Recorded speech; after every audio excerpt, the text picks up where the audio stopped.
Bonsoir à tous et bienvenue dans cette édition d'information à la une de l'actualité de ce soir. Le président de l'Union des forces démocratiques de Guinée a regagné Conakry ce vendredi 25 septembre 2020 après plusieurs semaines à l'extérieur de la Guinée. Le leader du principal parti de l'opposition revient pour continuer sa campagne électorale. Vous entendrez Cellou Dalein Diallo dans ce journal.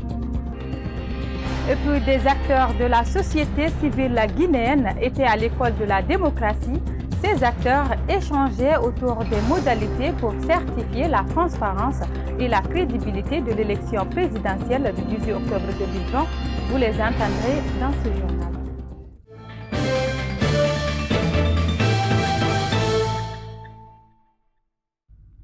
Une brève pour commencer ce journal. Les résultats du baccalauréat unique session 2020 ont été publiés ce vendredi 25 septembre 2020. Selon les statistiques, plus de la moitié des candidats ayant affronté le baccalauréat cette année ont échoué. Sur les 87 632 candidats ayant composé, seulement 38 931 candidats, dont 13 387 filles sont admis, soit un taux de réussite de 44,43%.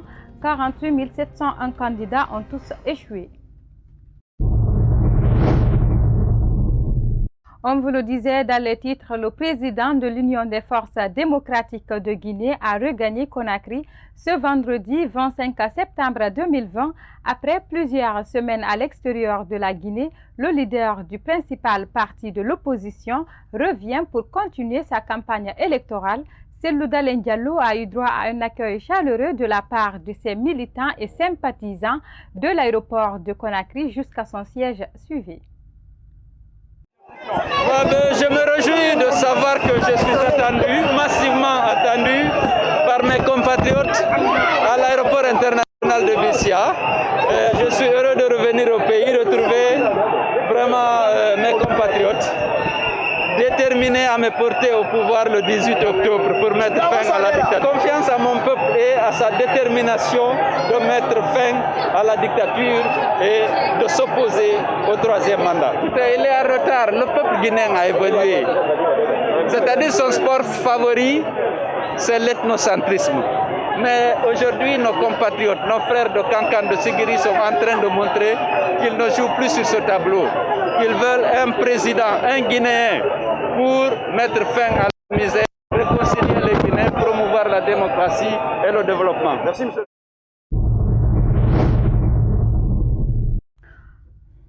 On vous le disait au sommaire, des acteurs de la société civile guinéenne étaient à l'école de la démocratie. Ces acteurs échangeaient autour des modalités pour certifier la transparence et la crédibilité de l'élection présidentielle du 18 octobre 2020.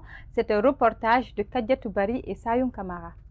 Les observateurs de la société civile guinéenne auront pour tâche principale de veiller sur la régularité du scrutin du 18 octobre 2020. À travers une équipe de monitoring, toutes les anomalies constatées le jour du vote seront remontées à la CENI pour apporter des corrections immédiates pour la fiabilité et la transparence du scrutin présidentiel. Vous savez, nous sommes dans une élection. L'observation électorale ne peut pas se faire sans un œil extérieur. Nous sommes un œil extérieur dans le bureau de vote parce que nous ne sommes pas compétiteurs. Les superviseurs sont un œil extérieur dans les différents bureaux de vote de leur quartier. Mais les délégués qui viennent de Conakry sont aussi un œil extérieur par rapport à la circonscription électorale. C'est ce travail de contrôle qui nous permet de parfaire notre travail. Mais vous avez toute la responsabilité de coordonner le processus dans vos régions. On vous fait confiance, on fait confiance à votre expérience. Mais acceptons de parfaire notre travail vu les enjeux de ces élections. Parce que ce ne sont pas les mêmes enjeux que les élections qu'on a connues dans le passé. Ne soyons pas préoccupés par ce qu'on puisse avoir.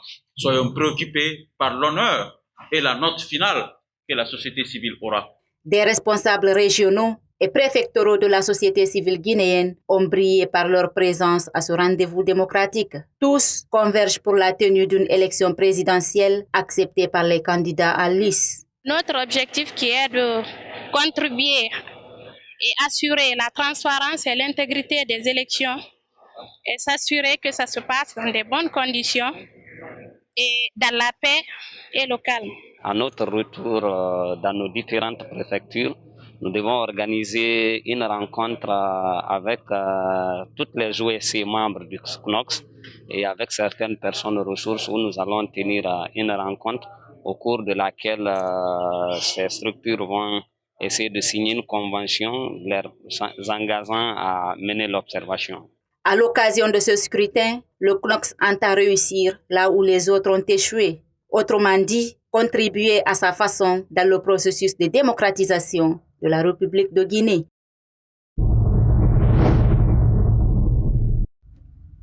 La campagne présidentielle se poursuit à Conakry et en province.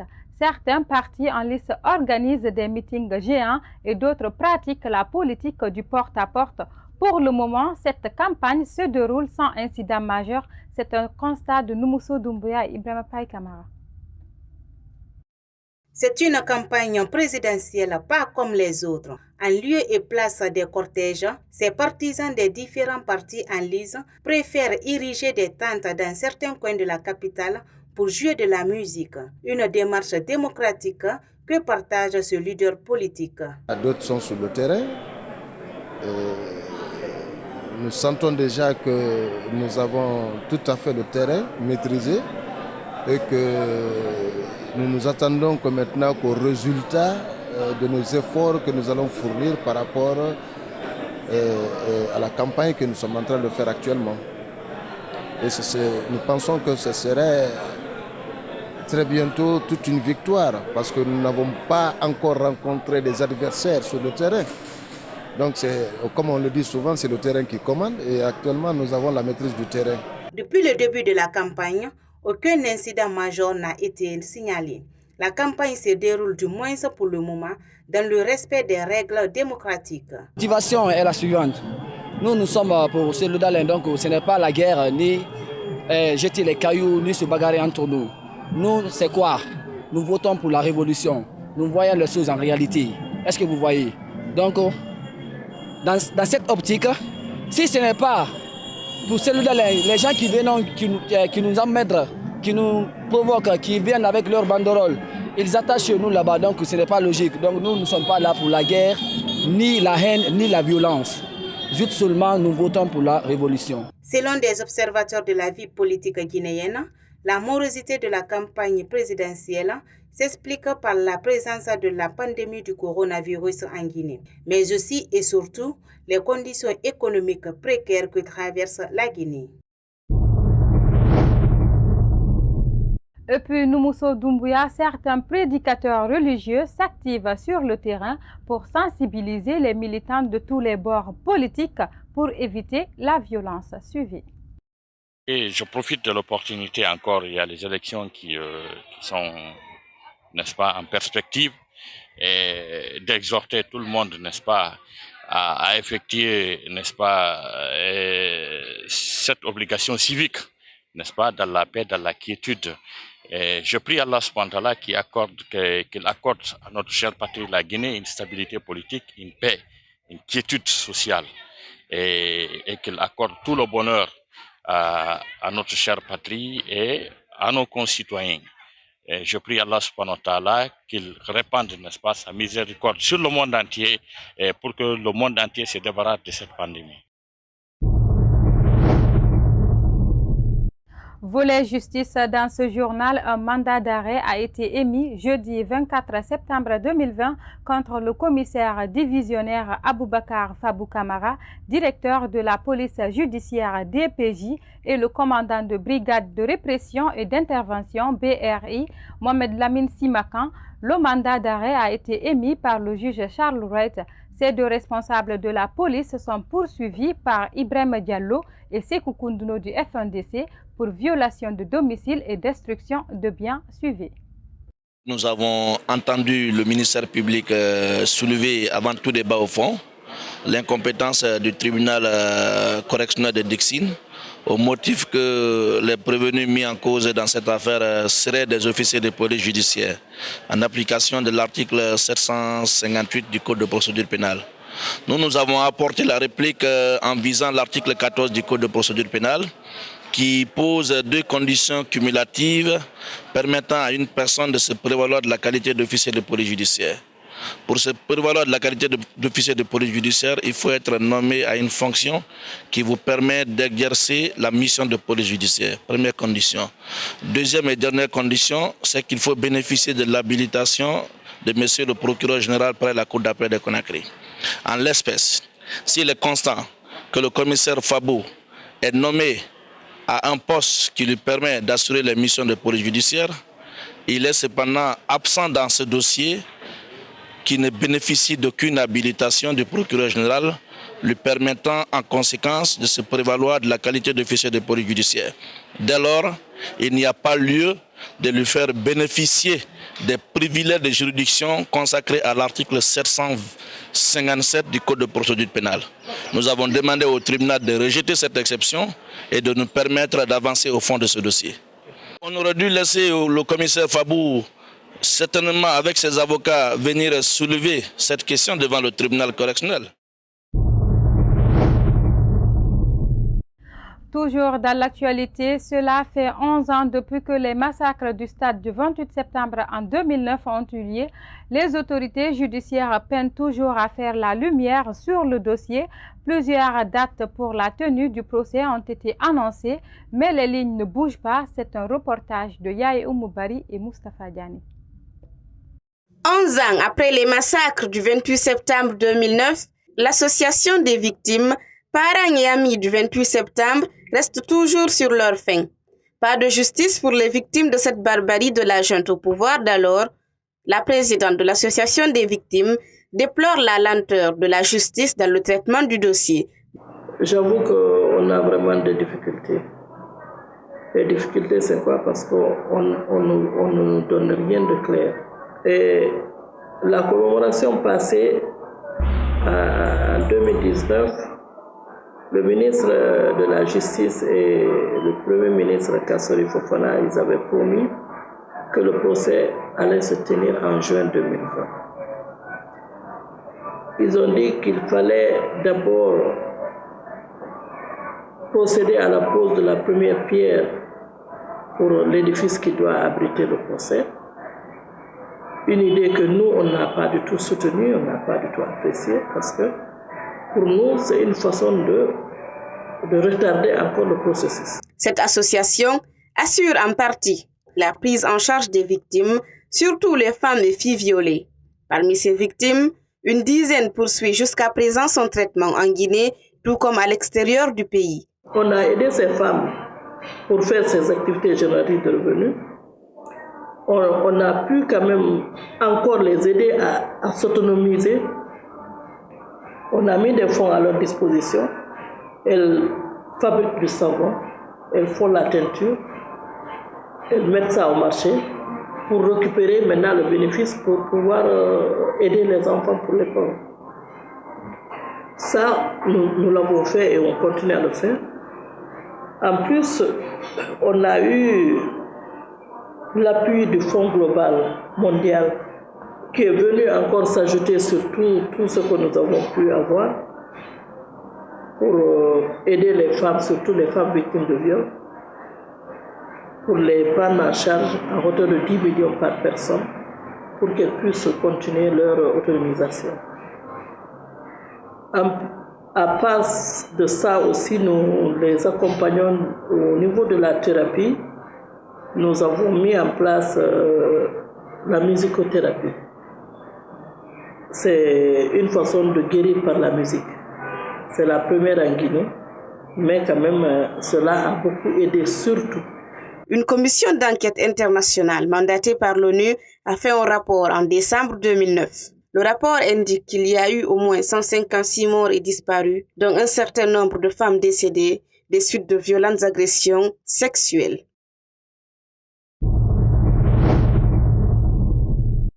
Malgré l'assouplissement des mesures barrières dans le secteur du transport, les usagers de la route nationale Conakry-Kindia sont contraints de payer 70 000 francs guinéens pour voyager, une situation que dénoncent la plupart des usagers avant d'interpeller les autorités.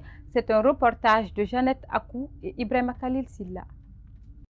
70 000 francs guinéens, c'est désormais le prix du transport entre Conakry-Kindia, soit le double du prix du transport qui était fixé initialement à 30 000 francs guinéens. Ce non-respect de la décision du président de la République allégeant les mesures barrières pour aider les usagers s'explique par l'état de la route nationale numéro 1. Pour l'intérieur du pays, il y a un problème là-bas. Le calvaire de quoi? C'est l'état de la route. Le prix des essence est cher. La route n'est pas bonne. Qu'est-ce qu'on peut dire à les chauffeurs là-même? Concernant la Conakry ici, il n'y a pas de problème. Mais si le problème là sera réglé, l'État fait ça. Ben, avec tout ça là maintenant, donc ils n'ont qu'à diminuer le prix d'essence. Tout le monde maintenant connaît ce qu'on va faire. Le syndicat connaît maintenant comment ils vont faire le go. Le transport était à 100 000 francs. Même c'est diminué. Actuellement, c'est à 70 000. Avant, pourquoi le transport était à 100 000 francs? Parce que nous souffrons tellement sur la route là. Parce que tout le monde sait que la route de Kindia-Conakry est tellement détruite.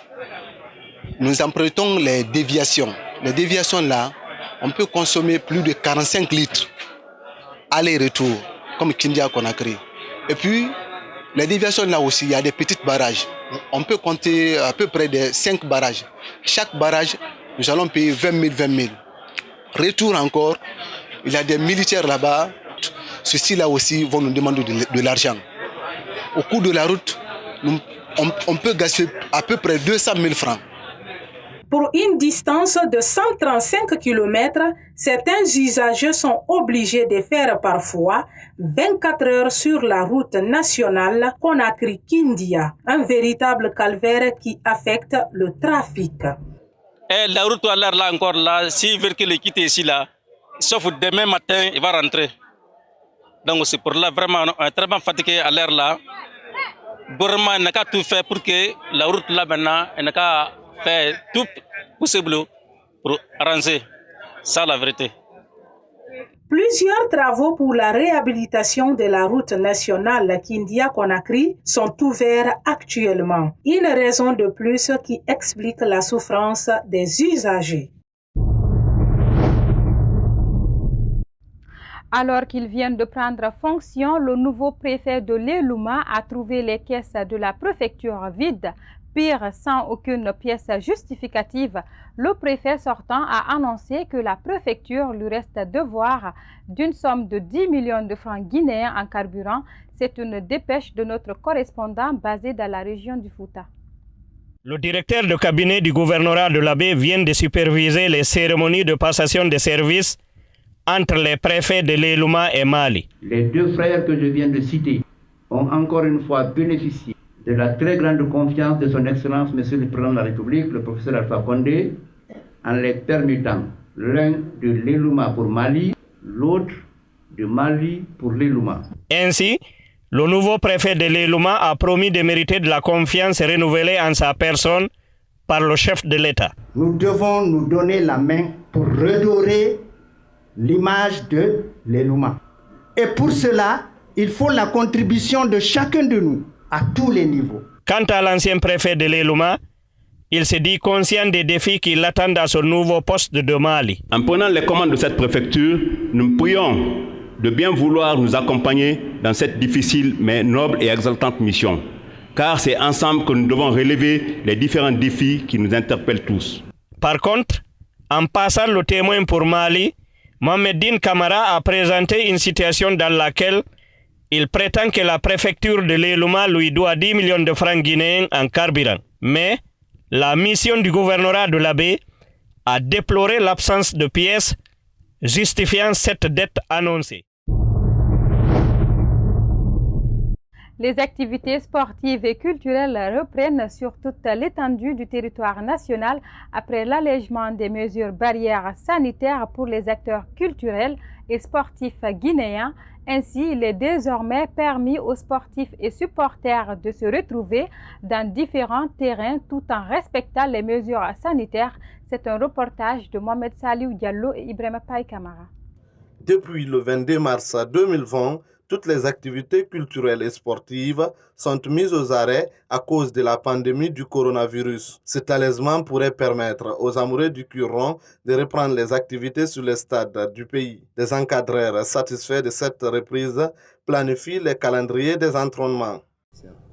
D'abord, je remercie le bon Dieu, je remercie la Fédération guinéenne de football, la Ligue guinéenne de football professionnel. Vraiment, nous sommes contents, nous sommes très ravis. Bon, on est en train d'examiner le calendrier des entraînements. Depuis hier, on a pris les contacts. Bon, d'ici demain, les entraînements vont commencer régulièrement, du matin au soir. Pour ce qui est de la nouvelle saison 2020-2021, rien n'est encore officiel quant à la reprise ou non le 2 octobre prochain. Les matchs se joueront bel et bien en présence des supporters, avec le respect strict des mesures de distanciation.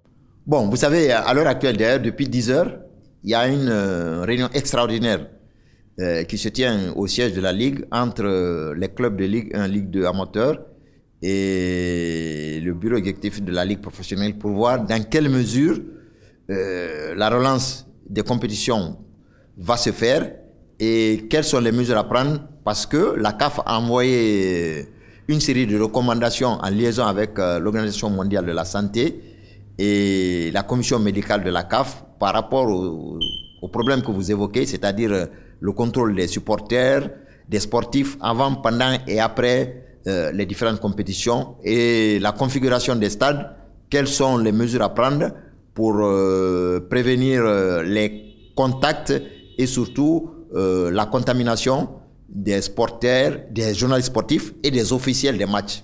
Selon nos informations, les autorités politiques s'engagent à mettre à la disposition de la Ligue guinéenne de football professionnel les moyens financiers pour le bon déroulement du championnat.